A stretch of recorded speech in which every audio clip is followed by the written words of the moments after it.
Les pervers narcissiques aiment le conflit. Ils aiment tout ce que tu vas faire lors de ces conflits. Ils aiment que tu te justifies, ils aiment, essayer de trouver la petite noise et toi, tu vas devoir toujours chercher à te justifier, à devoir argumenter, à essayer de prouver ta légitimité, ton bon cœur, ton les bienfaits, les bonnes intentions de tes actions.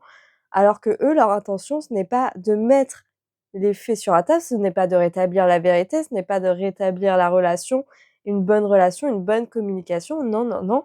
L'objectif des pervers narcissiques, c'est vraiment de t'acculer, de reporter la faute sur toi pour que eux ils se dédouanent et que toi, tu continues à changer, tu continues à te remettre en question, tu continues à t'adapter et à devoir supporter leur comportement à eux, en fait.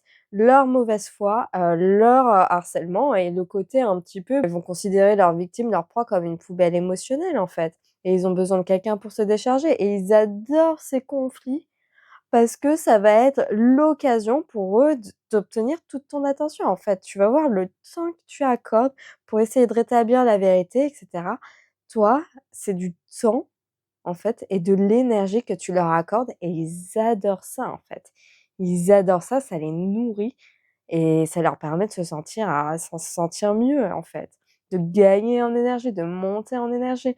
Donc en fait, dans ces conflits-là, c'est très bien, hein, d'adopter des techniques pour, réussir à développer des relations harmonieuses et développer des relations harmonieuses, bah, dans des relations, il y a très souvent des conflits et donc apprendre à gérer ces conflits pour renforcer les relations, c'est extrêmement bien, mais il faut savoir qui vous avez face à vous.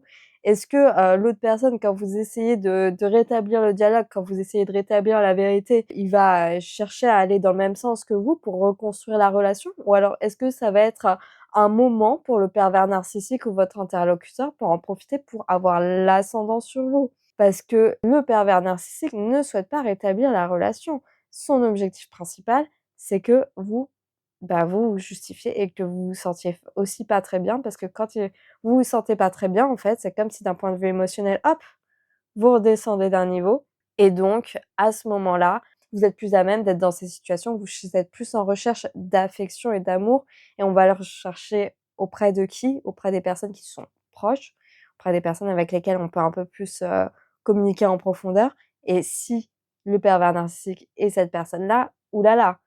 Ouh là là, parce que si, votre bien-être émotionnel dépend de ces personnes-là, non, non, non, en fait, ce qu'il faut faire, c'est, vraiment quand on s'en rend compte, en fait, il s'agit de sortir et de prendre du recul et de chercher à comprendre, en fait, quelle est l'intention de votre interlocuteur.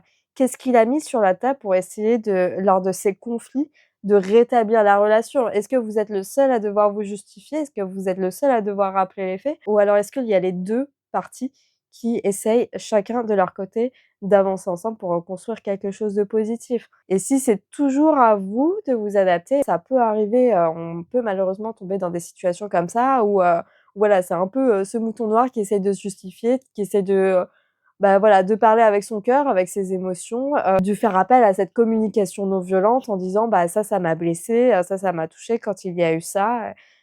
Qu'est-ce qu'on peut faire? Bah non, il y a des interlocuteurs, ça ne marchera pas. Il y a des milieux dans lesquels ça ne marchera pas parce que les émotions ne sont pas entendables. Ce qui ne veut pas dire que dans d'autres milieux, ce ne sera pas le cas. Dans d'autres milieux, bien évidemment, il y a des personnes qui sont capables de vous entendre, dans des milieux qui sont très, très bienveillants. Il y en a beaucoup qui sont capables de vous entendre. Mais par contre, dans ces milieux-là, bah, chacun, enfin les pervers narcissiques ou des narcissiques, enfin surtout des pervers narcissiques, ils vont camper sur leur position et leur objectif, ce sera que vous, vous adaptiez. En fait, ils vont faire en sorte que vous acceptiez, leur comportement à eux, en fait, alors qu'en fait, c'est inacceptable. Il ne faut pas l'accepter, il ne faut pas l'accepter. Par contre, on va être d'accord, la solution ultime dans ces situations-là, c'est de prendre de la distance, hein, par rapport aux pervers narcissiques.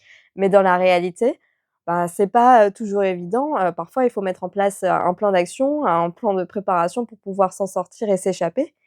Et donc pendant la durée pendant laquelle on est amené à côtoyer, bah, ceux ou ces pervers narcissiques-là, à ce moment-là, il va falloir établir des stratégies sociales. Vous ne pourrez pas vous faire entendre et le pervers narcissique ne changera pas. Donc le fait est, c'est comment vous faites pour vous protéger vous, pendant le temps où vous êtes amené à les voir et même dans le cadre de la relation globale avec le pervers narcissique, comment est-ce que vous faites vous pour vous protéger? Parce qu'il Il y a déjà une première stratégie qui peut être mise en place, c'est de mettre un maximum de distance avec ces personnes-là. Par exemple, utiliser un seul canal de communication pour pouvoir échanger avec eux, pour savoir que, bah, vous pouvez regarder les messages si vous êtes, obligé de devoir, communiquer avec eux.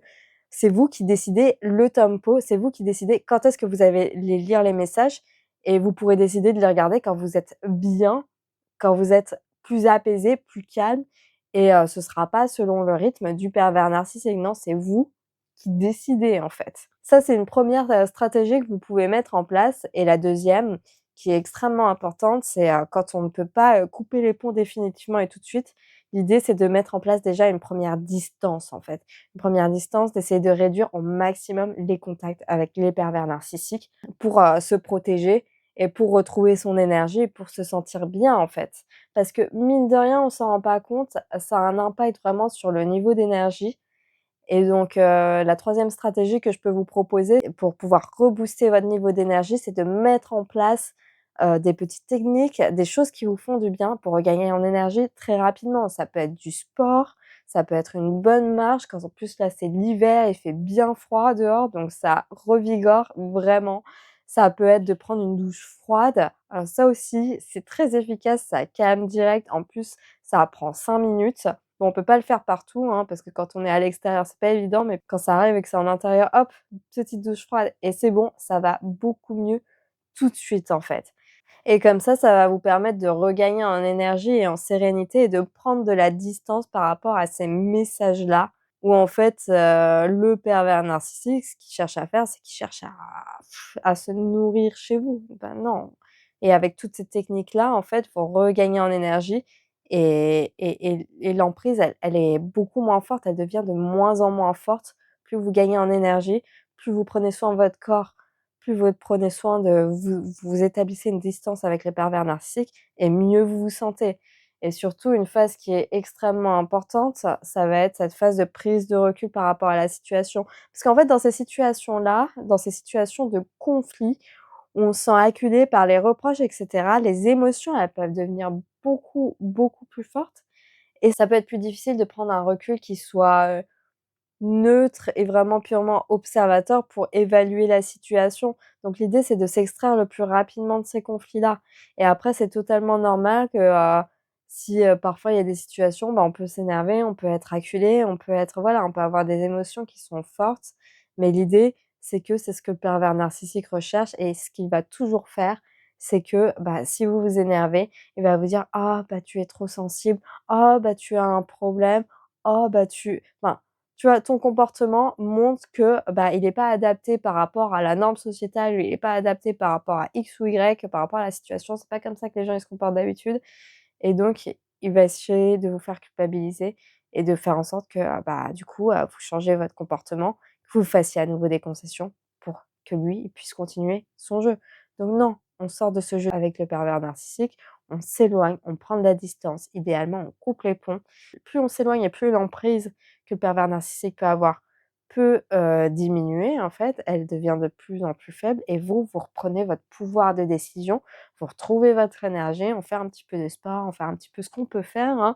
Des actions qui soient simples et qui vous font du bien. Il y a plein d'autres choses, chacun son truc. Il y en a, ça va être la musique, il y en a faites quelque chose qui va vraiment vous apporter de l'énergie et que vous aimez faire et après voilà, déjà ça va aller mieux et après, c'est vrai que dans ces relations, ce qui est challengeant, c'est qu'ils vont jouer avec notre besoin le plus fort, en fait, là où ça nous fait le plus peur. Et du coup, l'idée, c'est d'identifier ce besoin où vous pouvez être un petit peu, subir de la tentation pour le nourrir ailleurs et c'est comme ça que vous serez beaucoup plus libre, en fait. Par exemple, si vous êtes dépendant par rapport à cet aspect, financier, on pense à au travail à un employé qui va travailler dans une entreprise, dans un environnement qui lui est pas forcément très favorable avec une personne qui pourrait être un pervers narcissique, bah, à ce moment-là, il peut y avoir cette dépendance au niveau du salaire, cette dépendance à l'argent et donc l'idée, c'est d'identifier que, bah, voilà, le besoin important qui peut engendrer cette dépendance, c'est cet aspect financier.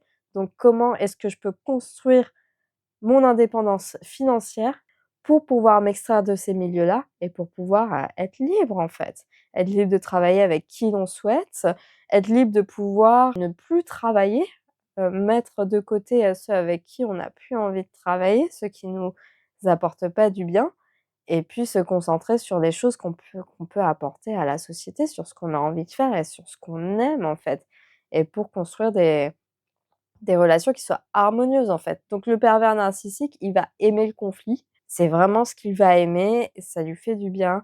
Donc en fait, si, vous sentez que vous êtes embrigadé là-dedans, bon bah, vous savez que hop, lui, c'est ce qu'il recherche.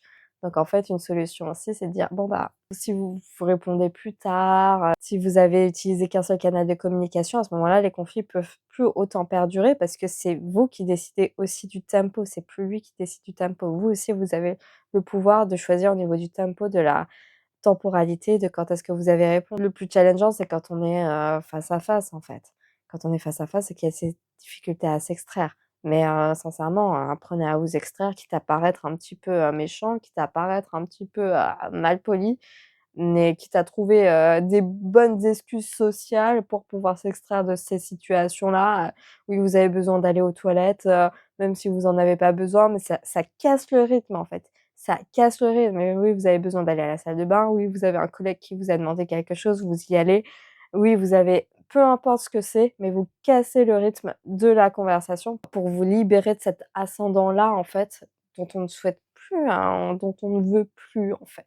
Voilà. Donc c'est vrai que toutes ces situations-là, ça peut, engendrer beaucoup, beaucoup, beaucoup de réflexions parce qu'on se dit: «Mais, qu'est-ce que j'ai fait? Pourquoi est-ce qu'il se comporte comme ça?» En plus, le pire, c'est que les personnes qui ont bon cœur, qui ont de l'empathie, elles vont chercher à comprendre ce qui s'est joué dans le conflit, en fait. Chercher à comprendre, mais pourquoi est-ce qu'il a dit ça? Mais qu'est-ce qui l'énerve exactement? Pourquoi est-ce qu'il est dans ce mood-là? Qu'est-ce que je peux faire moi pour chercher à améliorer la situation? Mais tout ça, ils adorent en fait. Il y en a d'autres, hein, des personnes extrêmement bienveillantes qui vont adorer ce côté-là et qui vont être comme vous dans la recherche de résolution des conflits, qui vont être dans la recherche de renforcer les relations. Puis il y en a d'autres, c'est pas le cas. Et avant de mettre en place toutes ces étapes de communication non violente, l'idée, ça va être vraiment d'apprendre à identifier votre interlocuteur, à identifier: «OK, là, lui, son intention, ce n'est pas la relation, lui son intention, c'est la domination. Et une fois que vous avez fait ça, quand vous serez à nouveau en discussion avec eux, vous saurez en fait, vous saurez que la personne elle est comme ça et donc déjà ce sera plus simple parce que vous aurez beaucoup plus de lucidité sur la relation et vous saurez que, bah, à ce moment-là, oui, il peut avoir tendance à, appuyer sur des points faibles, des choses comme ça, mais en fait, c'est parce que c'est son comportement à lui. Donc on adopte une posture, le stoïcisme par excellence, c'est absolument parfait, rester serein avec ses émotions, on prend soin de ses émotions.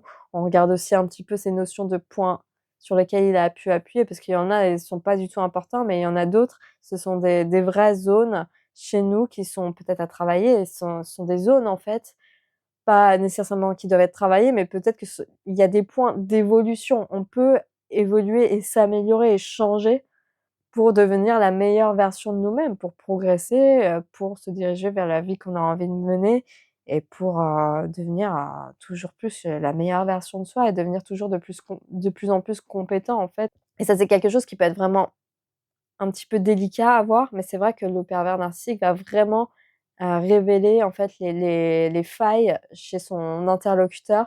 Mais une fois qu'on arrive à identifier les différents types de failles, il y a des failles, bah, en fait, ce sont des failles, ce sont des zones de sensibilité donc on fait attention.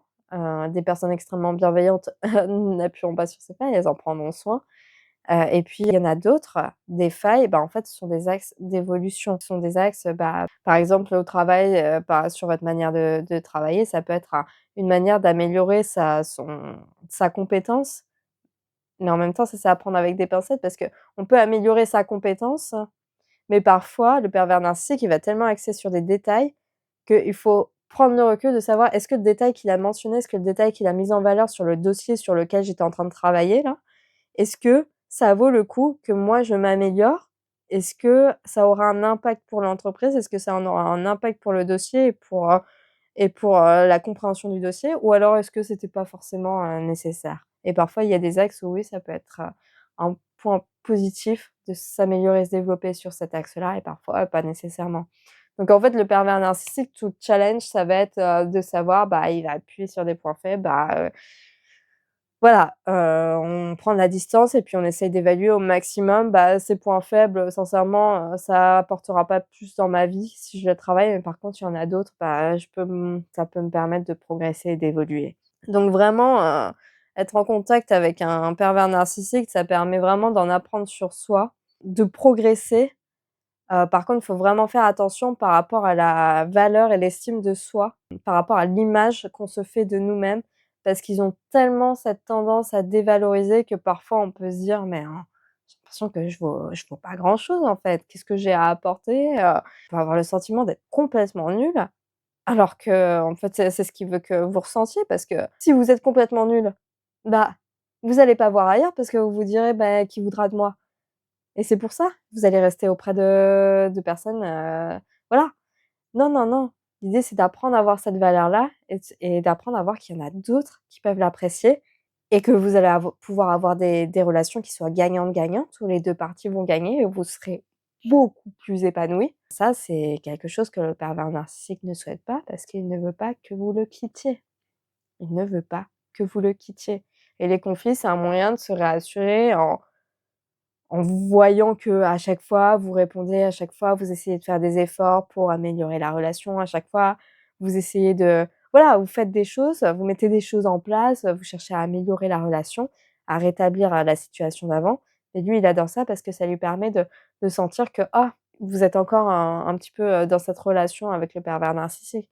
Alors que quand vous appliquez cette politique de grey rock. En anglais, ils vont dire grey rock, c'est vraiment de cette posture stoïque, en fait, à prendre de la distance, à pas répondre tout le temps, à pas répondre tout de suite, à pas répondre à toutes les questions. Celui qui pose la question, contrôle la conversation, donc on répond pas à toutes les questions, des pervers narcissiques. Non, non, non. On peut, répondre à une question par une autre question. Poser une question, c'est un peu, donner le rythme de la conversation, orienter la conversation, donc on laisse pas les pervers narcissiques orienter la conversation. Donc non, non. Non, on prend de la distance par rapport à tout ça et au bout d'un moment, il va voir que vous donnez de moins en moins. Donc au départ, il va y avoir cette phase où, vous savez, vous donnez beaucoup, après vous donnez de moins en moins, ça va l'agacer. Donc peut-être que voilà, il va y avoir une période, pas très cool où les conflits peuvent un peu, s'accentuer et c'est à ce moment-là qu'il faut établir des stratégies sociales, la distance, prendre soin de son énergie et puis adopter des stratégies sociales ou des stratégies de communication pour savoir, bah, comment est-ce que je peux me protéger face à ces personnalités-là. Ces personnalités qui voilà, malheureusement sont malheureuses et cherchent à, n'aiment pas quand ils voient des personnes qui sont plus heureuses qu'elles, en fait. C'est triste, mais c'est comme ça et il faut pas avoir, trop d'empathie vis-à-vis d'eux parce que justement, ils adorent les personnes empathiques parce qu'ils vont jouer avec cette empathie-là. Il faut justement protéger son empathie et maintenir une distance avec ce type de profil-là pour vous concentrer sur des personnes qui adoreront ce que vous allez apporter, qui adoreront qui vous êtes. Il y en a, il y en a et j'espère que vous allez bientôt les rencontrer. Voilà, c'était terminé. J'espère que cette vidéo t'aura plu. Si c'est le cas, n'hésite pas à mettre un petit like, à mettre un commentaire en commentaire et à t'abonner pour voir les prochaines vidéos et moi, je te dis à très vite pour une prochaine vidéo. Bye!